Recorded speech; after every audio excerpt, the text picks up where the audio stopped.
राधे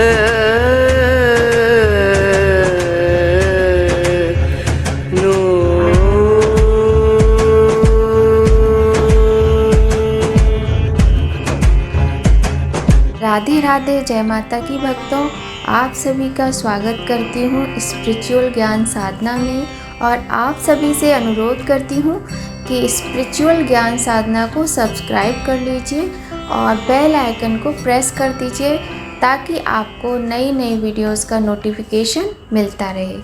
अक्षय तृतीया के दिन दान पुण्य के कार्य करने और खरीदारी का अपना विशेष महत्व माना जाता है। मान्यता है इससे जीवन में धन की, सुख समृद्धि की कमी नहीं होती है। इतना ही नहीं, इस दिन व्रत रखना भी अत्यंत शुभ फलदायी होता है और जन्म जन्मांतर के पापों से मुक्ति दिलाता है ये व्रत जी। जय माता की। राधे राधे। कैसे हैं आप सभी लोग? आशा करते हैं सभी लोग बहुत अच्छे होंगे। बताने के लिए कमेंट में जय माता की राधे राधे अवश्य ही लिखिएगा। आप सभी को अक्षय तृतीया के पावन पर्व की हार्दिक शुभकामनाएं। आज की वीडियो में हम आपको कहानी सुनाएंगे अक्षय तृतीया की। यदि किसी भी व्यक्ति ने व्रत रखा हो तो इस कथा को अवश्य ही सुने। कथा सुबह के समय भी सुनी या पढ़ी जा सकती है और शाम के समय भी सुनी और पढ़ी जा सकती है। और वैसे भी प्रदोष काल में लक्ष्मी पूजन का अपना अलग ही महत्व होता है।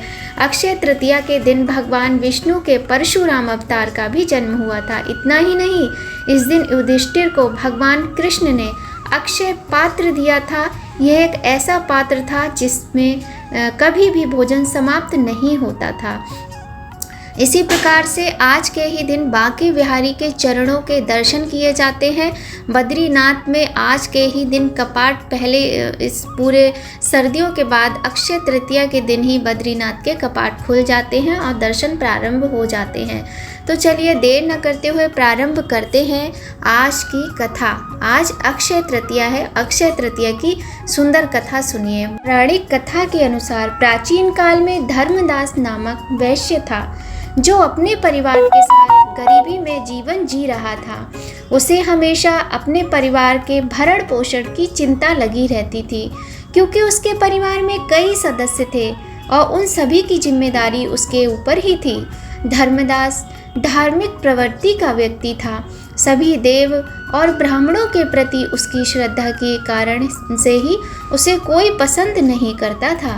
एक दिन मार्ग में उसने कुछ ऋषियों को अक्षय तृतीया के महत्व का वर्णन करते हुए सुना।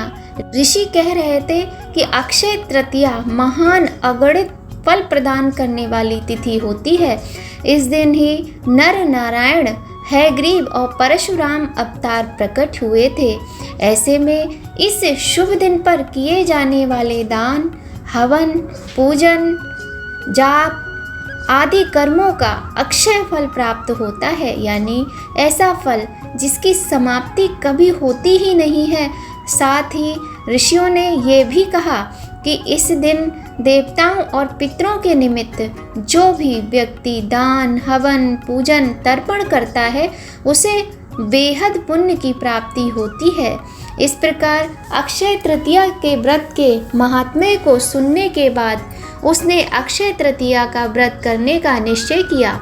अक्षय तृतीया पर्व के आने पर उसने प्रातःकाल जल्दी उठकर गंगा में स्नान किया और विधि पूर्वक देवी देवताओं की पूजा की।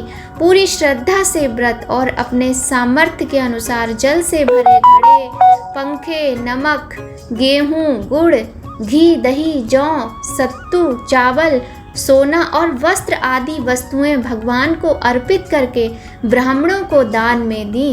इतना सब दान देना देखकर धर्मदास के परिवार वाले और उसकी पत्नी ने उसे बहुत कोशिश की रोकने की, किंतु परिवार वालों के कहने पर भी धर्मदास नहीं रुका। परिवार वाले कहने लगे कि अगर धर्मदास इतना सब कुछ दान में दे देगा तो सभी का पालन पोषण कैसे हो सकेगा। फिर भी धर्मदास नहीं माना और उन्होंने अपने दान और पुण्य कर्म को श्रद्धा से किया। इतना ही नहीं, उन्होंने इस शुभ अवसर पर ब्राह्मणों को कई प्रकार का दान दिया।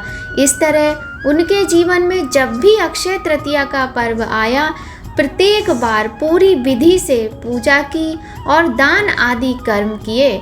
धर्मदास की वृद्ध होने के साथ साथ अनेक रोगों से ग्रस्त होने के बाद भी उन्होंने अक्षय तृतीया का उपवास किया, साथ में धर्म कर्म और दान पुण्य किया।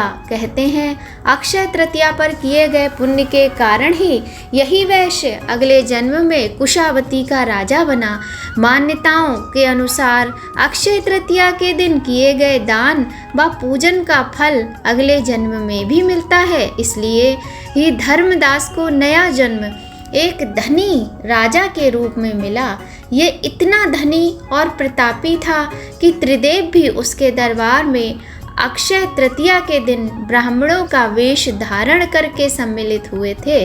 वह प्रतापी राजा वैभवशाली होने के बावजूद भी हमेशा धर्म मार्ग पर चलता रहा।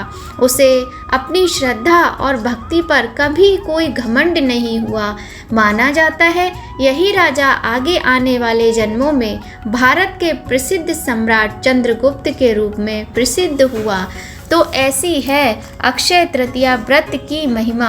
अक्षय तृतीया पर जो भी पुण्य करते हैं उसका पुण्य कई गुना ज़्यादा बढ़ जाता है, किंतु उस पुण्य की कभी भी समाप्ति नहीं होती है। कहने का तात्पर्य है कि जो भी पुण्य कर्म किया जाता है वह सदैव ही अक्षय होता है, कभी भी उसका नाश नहीं होता है। जैसे भगवान ने धर्मदास पर अपनी कृपा की, वैसे ही जो भी व्यक्ति इस अक्षय तृतीया की कथा को सुनता है और विधि विधान से पूजा एवं दान आदि करता है उसे अक्षय पुण्य एवं यश की प्राप्ति होती है। तो इस प्रकार से ये थी अक्षय तृतीया की कथा।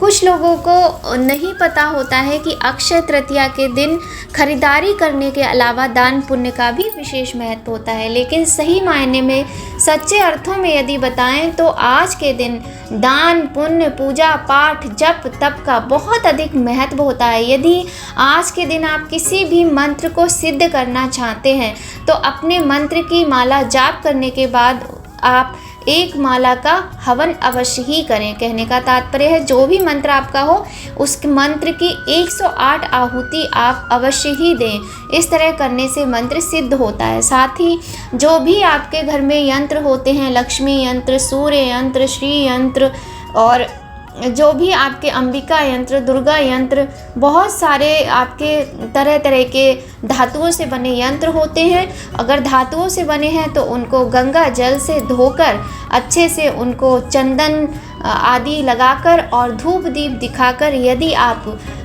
उनके मंत्रों का जाप करते हैं तो वो यंत्र आपके बहुत अच्छा कार्य करते हैं और मंत्र सिद्ध हो जाते हैं यंत्रों के साथ साथ, और आपको बहुत अधिक पुण्य फल की प्राप्ति होती है।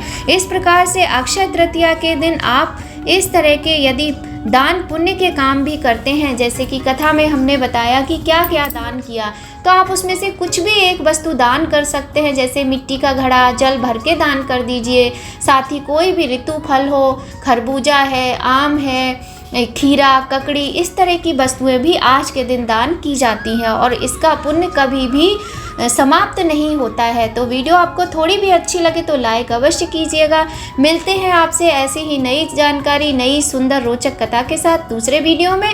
तब तक सभी लोग खूब खुश रहिए, प्रसन्न रहिए। माता लक्ष्मी की कृपा आप सभी पर सदा बनी रहे। जय माता की। राधे राधे।